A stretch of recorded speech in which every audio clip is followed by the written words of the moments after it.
In 2017, Sundar Pichai announced that Google was going to become an AI-first company. So this means that AI, and in particular machine learning, was going to underpin all of Google's core activities, okay? And Google still makes more than 90% of its revenue from advertising. So us marketers, we could bet our bottom marketing dollar that we were going to see machine learning enabled advertising campaigns before too long. And this now, early 2019, we can say this has certainly been the case. We've seen smart shopping campaigns rolled out. We've seen smart display campaigns rolled out. We've smart bidding, smart creative. Universal app campaigns are essentially a smart campaign too. So we've seen a proliferation of smart machine learning enabled advertising options for us. So what on earth does this mean? What is a smart campaign? So to really simplify it, with a smart campaign, the advertiser comes to Google Ads and says, this is my website, these are my products, this is my target cost per conversion or my target return on ad spend. You do the work, create and manage the campaigns to sell those products at that price, okay? And oftentimes when marketers hear that, they get a bit panicky and they think, is my job under threat? I've good news for you. I've been tracking Google's hiring since they made this announcement, and they've been breaking records in how many people they're hiring quarter on quarter since they've become an AI first company. So it's not that jobs won't be displaced, but it won't be the people who sit next to the machine that are losing their jobs. I think unfortunately the machine's going to hoover up more marketing budget, and the losers are going to be the people who are far away from the machine, perhaps in press or somewhere like that. So back to the matter at hand. So smart campaigns are rolling out. So let's go a little bit deeper into how they work. So, take a moment to think of all the Google properties you use all the time, okay? So we've got YouTube, we've got Gmail, we've got Maps, we've got Android, we've got Google Docs, the list, Google Earth, the list goes on and on and on and on. So with smart campaigns, what Google can now do is it can take signals, okay? It takes signals from all the Google properties. Apparently there's 200 signals feeding into smart campaigns, and that allows the machine to make smarter marketing decisions on your behalf. So let me give you an example. There's two searchers. There's Larry, how are you Larry? And there's Sergey, how are you Sergey? Larry and Sergey are both searching exactly the same words, okay? They're both searching hotels in Barcelona. Now, from Larry's perspective, this is the first signal that Google has seen that he's interested in going to Barcelona. Sergey's case is different. Google knows through YouTube that Sergey's been looking at a lot of video content on Las Ramblas.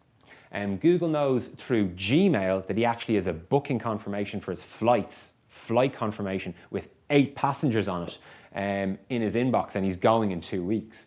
Google, when it looks at its search behavior, knows that he's made a lot of searches over the last 8 weeks relevant to Barcelona. If we go so far as to take Google Analytics into account, we could say Google knows through its analytics on Viagogo that Sergey was on the Viagogo website, and through its conversion data, it knows that Sergey has bought 8 tickets to a Barcelona football match. So what we're seeing here is through all those signals, Google has a really clear indication that Larry is at the top of the funnel considering going to Barcelona. Sergey's about to buy something. Not only is Sergey high intent, but Google has this information that tells him he's traveling with 8 people. He's high value too. And for this reason, Google can bid really aggressively, maybe 10 times, maybe 20 times what it will bid for Larry, knowing that there's money at the end of that click, okay? So this sounds brilliant. This sounds like the best marketing ever. It's phenomenal. We've never been able to market to people like this. But the question that it brings up for me is this.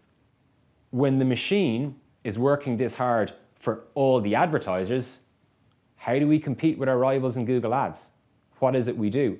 And this is a really interesting question, something I've been considering a lot. And the answer is certainly around the theme of it's the marketer who feeds the machine the best information is the marketer who's going to get the best outputs from the machine, okay?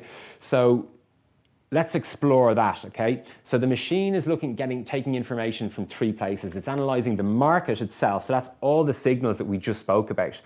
And that's equal for all advertisers. But the machine's also looking at your website data, and that's going to be bespoke to you. So there's an opportunity to compete there. The machine's also going to look at your AdWords data, and once again, that's more information from the machine that can be bespoke to you. So you can that's a battleground where you can compete with your competitors. So I'm going to give you 3 tactics we're considering and beginning to utilize for how we feed the machine better information than the competition. So the first one is this, okay? Possibly the most valuable and definitely the most underinvested area of digital marketing is conversion rate optimization, okay? This becomes so much more important now. So conversion optimization, as you all know, it's all about marginally increasing your conversion rate so you make more money today. That's brilliant. Consider the impact though on the machine and the decisions it can make when your conversion rate goes up. So when your conversion rate goes up, the machine can now bid more aggressively to bring customers in at your target CPA or at your target ROAS. The other thing the machine loves is volumes. So now that there's more volumes of data going through your website, the machine can make better decisions. So there's a double impact, a multiplier impact here of increasing your conversion rate with the added advantage you're getting there from machine learning. So conversion rate optimization becomes hugely important in the era of smart campaigns. Number two is audiences. I love audiences. I think they're hugely overlooked. Your competitors don't have a good audience strategy, you should. So within AdWords, if you've got really good audience data in there, then the machine has more information to make good decisions with. So for example, you could be feeding audiences in from analytics as these are our newsletter subscribers, these are our basket abandoners. Any information like that which gives another layer of data means the machine can make better decisions. So audience would be number two. Now, number three, I love this one. We're talking about this a lot in Wolfgang Digital. We don't have a universal solution yet. At the moment, it seems to be kind of on a case-by-case basis, but this is huge, okay?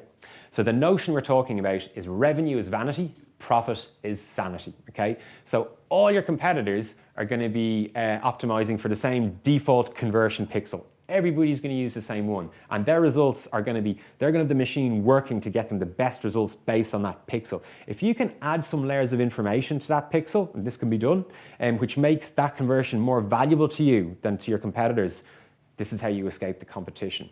So if you can feed profit margin data into that conversion pixel, all of a sudden the machine is now optimizing for profit for you when it's doing it for revenue for your competitors. If you can start feeding back in your returns data, you've got even richer data for the machine to work with to make better decisions to bring more revenue your way. So if you take these three tactics into account, I think you can magnificently outmaneuver your marketing competitors with the power of the machine. Happy marketing.